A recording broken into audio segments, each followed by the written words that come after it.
Morning, everyone. I am keenly aware that I am what is standing between you and your lunch.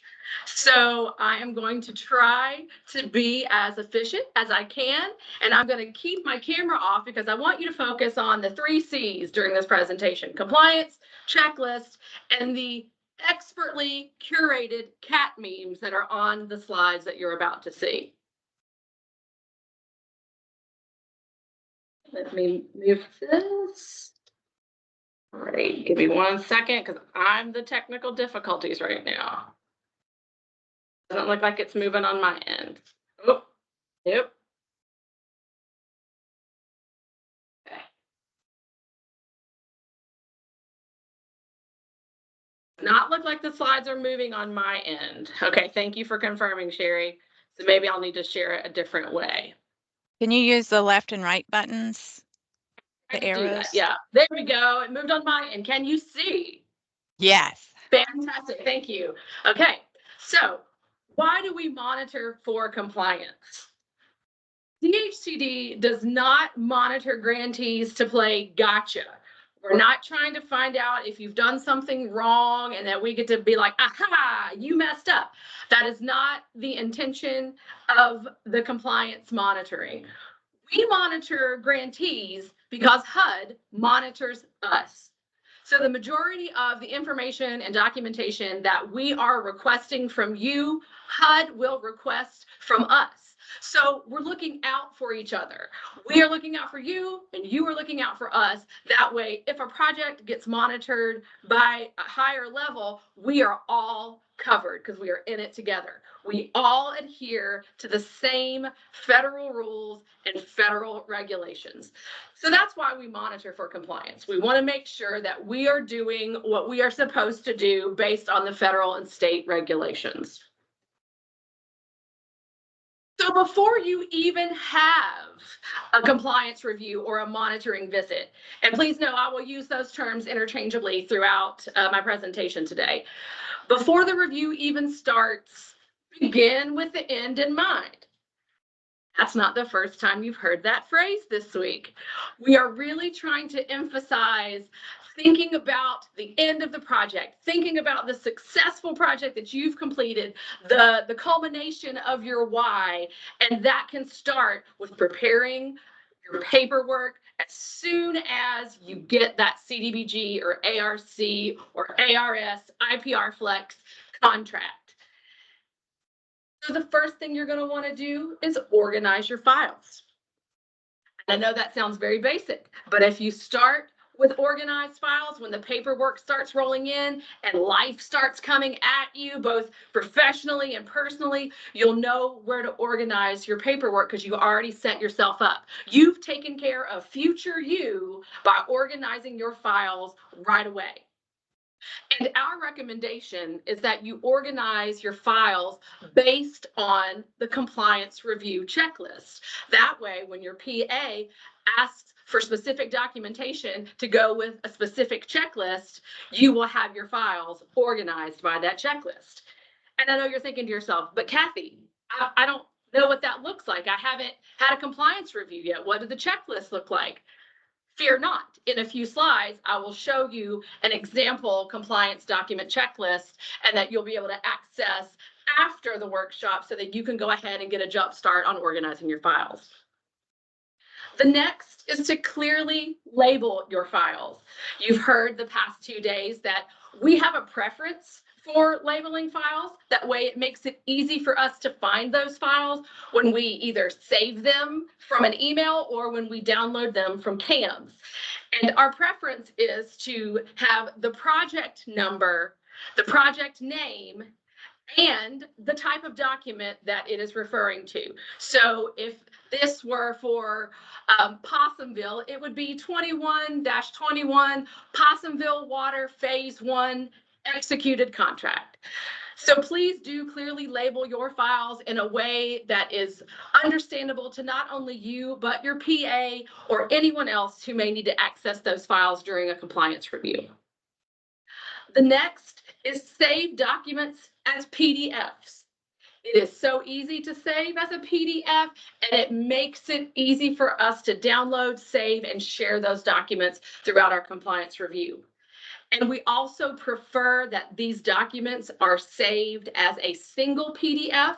So please don't combine multiple files into one giant PDF, because if you do, your PA will very likely say to you, please scan and send these as single file PDFs, because we save these documents with the appropriate checklist that we have to complete as a part of our compliance review. So it is helpful to us to have those documents as single PDF files. The next is upload these documents to CAMS.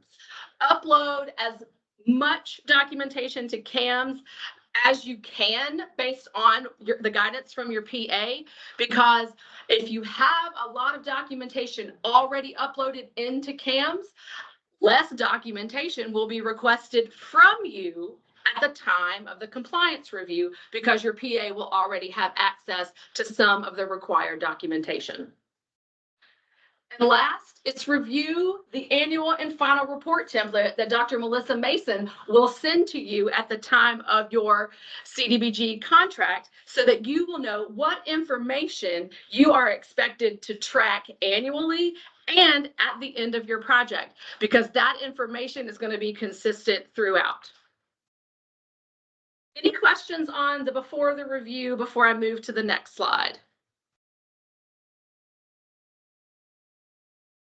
I see that Stuart did point out sometimes we need files as an Excel, and sometimes we do. He is correct with that. Like if we are trying to verify some benefit information, we will request an Excel spreadsheet, and your PA will tell you what files need to be in that format. Right. Next, with the compliance review, you're going to get scheduled. And we have transitioned from doing compliance reviews completely in person to completely virtual. And now we are at a time where we are doing what we're calling hybrid compliance reviews. So these are both an off-site review and an on-site review. So your PA is going to schedule an off-site day and an on-site day. And the scheduling of the compliance review is art, not science. We try to schedule our first interim compliance review approximately 12 to 14 months after we have executed a contract with you, the grantee. And we are going to have this compliance review whether progress has been made on your project or not, whether your contractor, Kathy Boatwright, is doing what they said they were going to do and got your project off track or on track or not. And the compliance review will document, if your project is off track, the challenges that you faced to get the project off track. And that documentation, again, is not to be a gotcha. It's to show, hey, we thought that our contractor, Kathy Boatwright, could do this in 30 days, but in reality, it takes them 90 days to do it. And so it can document your efforts to get the project on track and address any challenges that might require a contract extension request in the future. The final compliance review gets scheduled when approximately 85% of the CDBG or ARC funds have been drawn down and paid to the grantee. And we choose that threshold for a couple of reasons. We want to make sure that when we do the compliance review, that the final compliance review, that the benefit's been met or is very close to being met, and that the construction is complete or very close to substantial completion. Because if there's any paperwork that's incorrect or missing, we've got to have that carrot to dangle to make sure that you get all of the required documentation for your files so that we can review it and make sure it's complete. That way, if HUD monitors that file, we can say with confidence, yes, all of the documentation is there, and we can pay this final remittance or the final remittances with confidence. Because what you don't want to have happen is to pay a contractor in full for their construction, and then you have your compliance review and your PA says, these payrolls are incorrect, they need to be revised. And the contractor says, well, I've gotten paid, I'm on to my next job. And so we're not going to pay you, the grantee, until we get the corrected paperwork. So that's why we try to hit that 85% drawn down benchmark. And your PA will work closely with you to schedule both the interim and the final compliance reviews at a time that makes sense for where you are in the project. Again, it's art, not science. And then your PA, once you have established that date, they will send you a calendar invite. That's the save the date invite. And that virtual hold is there for you to work with your PA during the day of the review so that they have a way to access you both with a video or chat so that you know to hold that time on your calendar and not double book yourself. Once the informal save the date calendar invite goes out, your PA will prepare what we refer to as the Here We Come letter. And this letter is the formal documentation scheduling your compliance review, and it will tell you which day will be the offsite day, and it will tell you when the review will begin, and it will include information on when and how you need to provide the compliance review documentation to your PA. This letter will also include the date and the time and the location for the on-site review. And we'll talk a little bit more about what's incorporated into an on-site review in just a few minutes. And as an attachment to that official letter, your PA will either send you a compliance document checklist that outlines the documentation that you need to provide to them for the compliance review, or they will provide you with blank copies of our compliance checklist as a reference and resource of what documentation needs to be provided. So either way, your PA is going to make sure you know what documentation needs to be provided to them for the compliance review. So again, not playing gotcha. We want you to be prepared for this compliance review. So what the next few slides are going to cover are example compliance document checklist. And if your PA elects to use this format, you will get a project-specific document checklist. And at the top, it'll tell you if it's the interim or the final. It's going to have your grantee name. It's going to have your project name, your project number, and the date of the review. So this is going to be a reference and a resource for you in collecting your documentation. This is also a reference and resource for setting up your folders as soon as you get your CDBG or ARC contract award. And we have our checklist grouped by project management. This includes the project sign, your management plan, documentation of your monthly reports and your monthly meeting agendas and minutes. So you're going to want to keep all of those in your project management folder. Files and contracts. This is a folder that organizes all of the files and contracts that have been paid or will be paid with CDBG or ARC funds.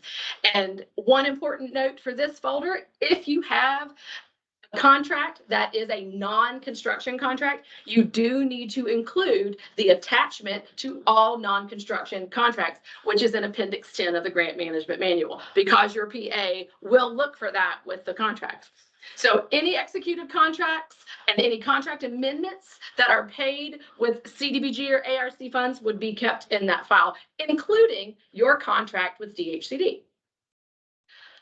Next is citizen participation, and this checklist refers to the grantee's efforts to inform the citizens of the project that's going on, who they can contact if they've got a question or if there's a complaint. And this also refers to any public hearing documentation that may be required after the CDBG the CDBG contract has been issued. This does not refer to your pre-contract public hearing documentation, which gets covered in a different checklist. The next checklist is equal opportunity. We're going to want you to help us fill in this table for minority and female-owned business contract awards and Section 3 business contract awards. We're going to want to see your efforts for non-discrimination, and you will help us fill in this table because you have more intimate knowledge of your contracts. Any questions on on this slide before I move on to the next slide?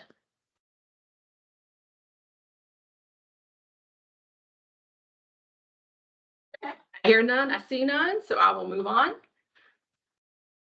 The next is the benefit section. As mentioned earlier this week, we will request specific benefit documentation from you based on your project type. So you'll see here we have a table, and that is specifically for housing rehab projects. So we want you to fill in this information based on the housing rehab participants in your CDBG program. If you have a water or sewer project, we are going to request a copy of the billing list or the customer list from your service authority or public service authority. If you have a project doing community service facilities, so it's a community center or a dental clinic, we're going to ask for documentation verifying the people who used that facility, and we're going to expect to see documentation verifying that those folks have met the low to moderate income national objective.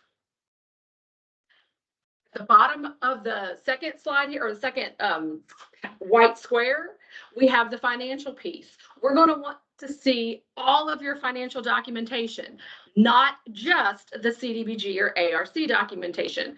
We're going to want to see copies of your general ledger showing the money in, money out.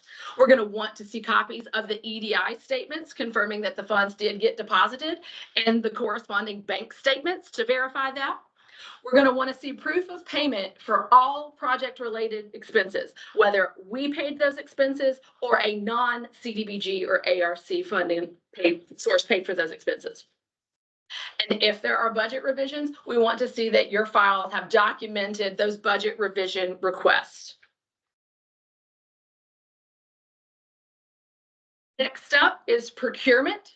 This is one area where federal auditors really focus. So it's very important to maintain strong procurement files. And we are going to be reviewing your files for non-professional services procurement, professional services procurement, rehab construction procurement, and that applies to housing rehab or facades that choose to pre-qualify contractors. And then we're going to look at your construction procurement. Non-professional services refer to those of like a housing rehab specialist. Professional services refer to your architects or your engineers. Rehab construction, like I mentioned, is for when a grantee chooses to pre-qualify contractors, and this is most often used for housing rehab or facade improvements. And then construction procurement, the competitive construction procurement. So one important note here for professional services procurement, we sometimes have grantees who like to use engineers or architectural firms that they have procured on retainer. That is allowed. However, at the time of the compliance review, your PA is going to review the retainer procurement process that you went through to procure that engineer or that architectural firm for the grantee. And then we're going to specifically look to see that there is a separate task order that comes from that retainer procurement for the CDBG or ARC specific project. Any questions around those types of procurement?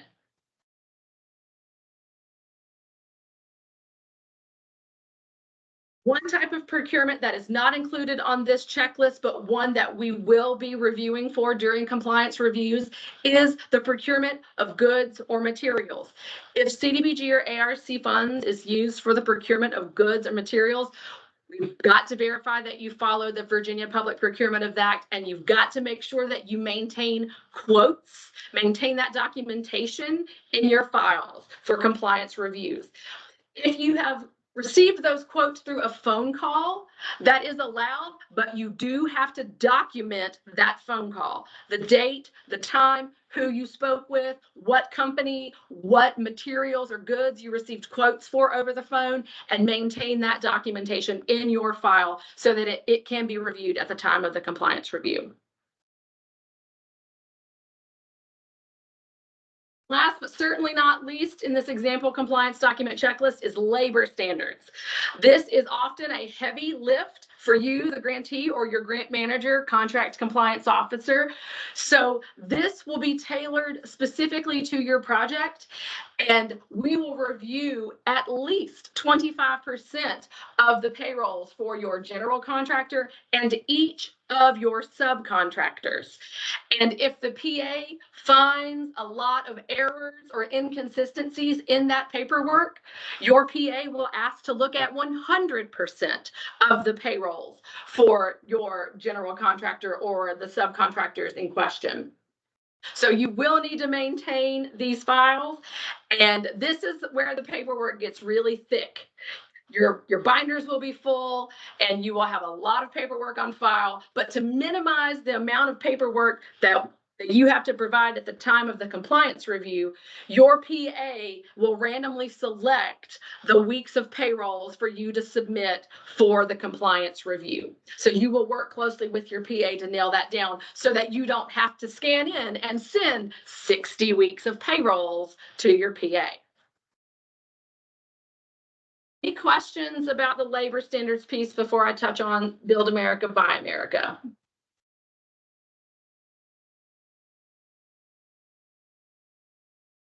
Hey, Kathy.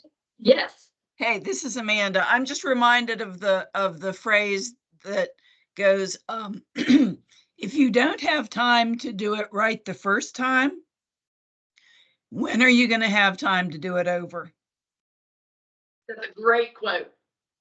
Great reminder. It threads back to the theme, begin with the end in mind. Take care of future you. Okay, so hearing no other questions or comments about labor standards, I do want to touch on the Build America, Buy America compliance. Some folks on our call today have already experienced this documentation. ARC started this a little bit ahead of CDBG, though both are beholden to the same requirement. So projects that are funded with federal fiscal year 2023 dollars are subject to the Build America, Buy America requirement. And so this applies to all of our 2023 CDBG and 2023 ARC projects. So for federal fiscal year 2023, the only materials subject to Build America, Buy America are iron and steel. Beginning in federal fiscal year 24, projects funded with those dollars will be subject to specifically listed construction materials, and that will include lumber, PVC pipe, and things of that nature. And DHCD will be providing more information about those specifically constructed materials. And we will be providing this, incorporating this language into the federal construction contract inserts that we issue when you request the wage decision. We also have prepared compliance documentation for your contractors, the contractors who get the awards funded through CDBG or ARC dollars. They have a compliance form that they sign verifying that they understand what materials need to be purchased in the United States. And then they, at the beginning of the project, and then they will verify at the end of the project that all of the materials they purchased are in fact from the subjected materials were purchased in the United States. Erica, I see your question in the chat. The 2023 projects that are funded with federal fiscal year 2023 are subject to Build America, Buy America. The only material subject is iron and steel. Marion, I see your question about copies of the checklist. Yes, we can provide a template of the compliance document checklist. And again, it will be project specific from your PA. Build America, Buy America, extend to finishings. Great question, Vaughn. So there are some waiver requests through Build America, Buy America. We are not prepared to present on that today, but we will be providing more information on what types of waivers are available and how you can request that.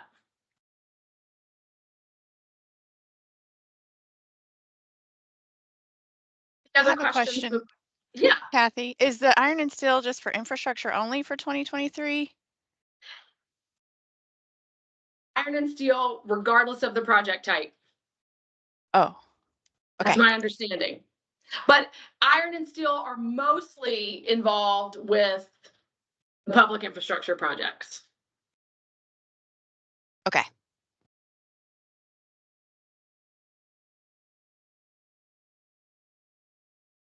Any other questions before I move on?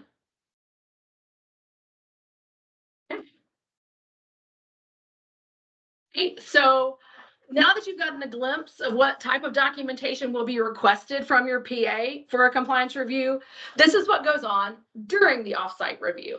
So your PA is going to go through all of the documentation that you provided and complete the checklist. So that person will be working at their desk, either in the office or their home office, completing everything, reviewing everything. And so what we need from you on that day is to be available. Be available if your PA has a question so that you can jump on the chat or that you can jump on the Teams meeting link that they sent when they scheduled the compliance review. And I don't know about y'all, but this beats sitting in front of someone and having them watch you fill out paperwork. It frees up your day a little bit more to do other things while your PA is reviewing the files. But we do need you to be available. So please do not schedule any meetings or any appointments that would take you away or affect your availability for your PA during the offsite review. And don't panic. If you don't hear anything from your PA, that's not necessarily a bad thing. No news can mean good news on the day of the offsite review. So just be available. Don't panic. Your PA will keep you posted on what they're reviewing, when they're reviewing it, and if they need more documentation.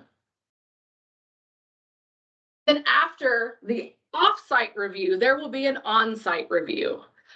So the on-site review will typically be scheduled the day after the off-site review to keep some continuity, but though sometimes scheduling conflicts do come up. And our expectation for the on-site review is that you will be available to visit the project site or sites with your PA. So please make plans to be there, to travel wherever your project location may be. We expect that you will communicate early and often with any other partners helping you complete this project or any of the beneficiaries of this project. So for example, if there's a site visit for a public infrastructure project, you will want to make your contractor aware that DHCD will be on site and that we're not there to interrupt the work. They can continue doing what they're doing, but that we might ask questions and that we will be there to watch them do the work. If you have a housing rehab beneficiary who's going to be the focus of a housing inspection, please communicate with them early to let them know that DHCD is coming to do a compliance review. They would like to do an inspection of the work completed on their house and make sure that they're available. So because we do not want to disrupt a homeowner's day by doing this inspection. So we want to make sure that we can find a time and a place that works for them. And then dress appropriately for your offsite visits. If it's going to be rainy or if it rained the day before, don't come in high heels if you're going to be walking around a job site. So we want to make sure that you dress appropriately for the weather, for the location, and just, be mindful of those things. And then bring supporting documentation. So if you're doing a housing inspection, your PA may ask for a copy of the work write-up so that they can use that as a guide as they're going through doing the housing inspection. Your PA will come prepared with the housing inspection form.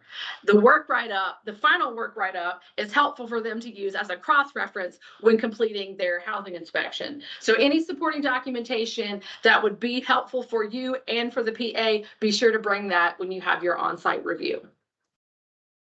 Any questions about what happens during the offsite or on-site review? Okay.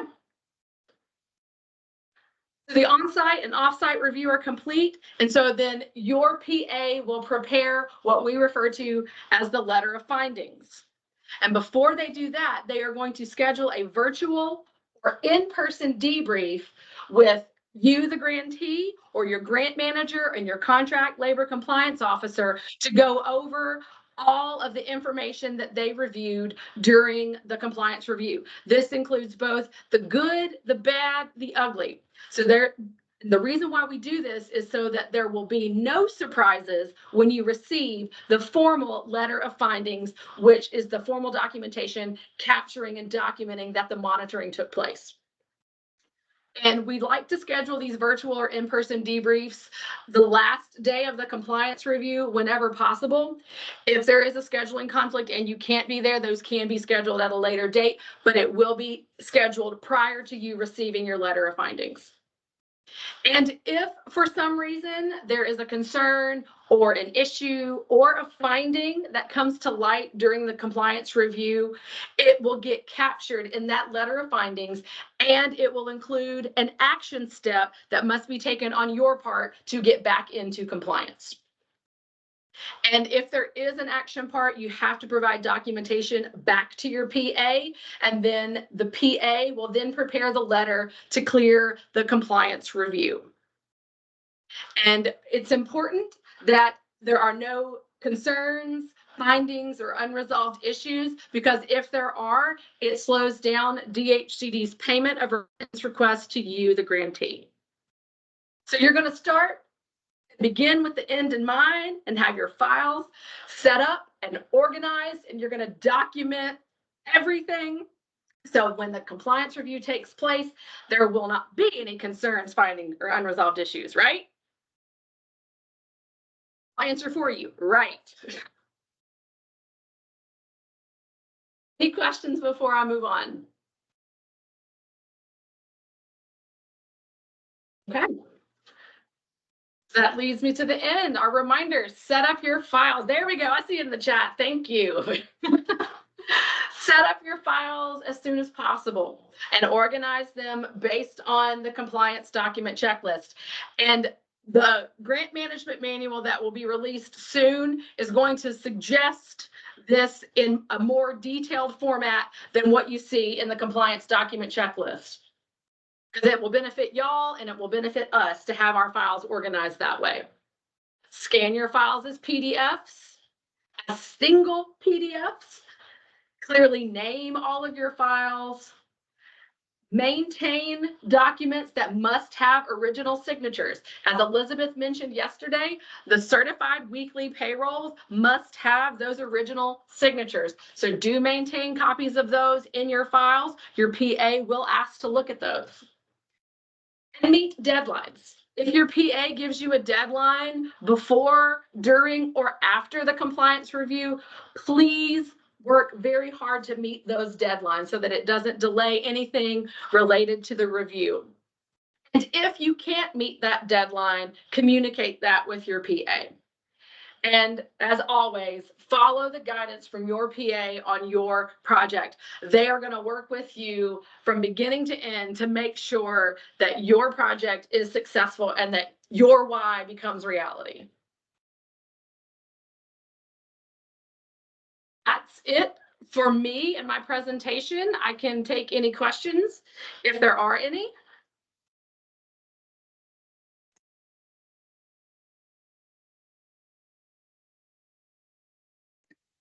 Kathy, that was a huge amount of information. I'm going to date myself here and say that I'm reminded of the old, maybe 1960s song by Tommy Rowe. You can look it up. The first line of the chorus, I believe, is, "I'm so dizzy, my head is spinning. Like a whirlpool, it never ends." Yeah, it's a lot, but it's not all things that you haven't already done. You're going to set yourself up for success. There have been a lot of themes that have carried on the past 3 days, and it's documentation, start early, communicate.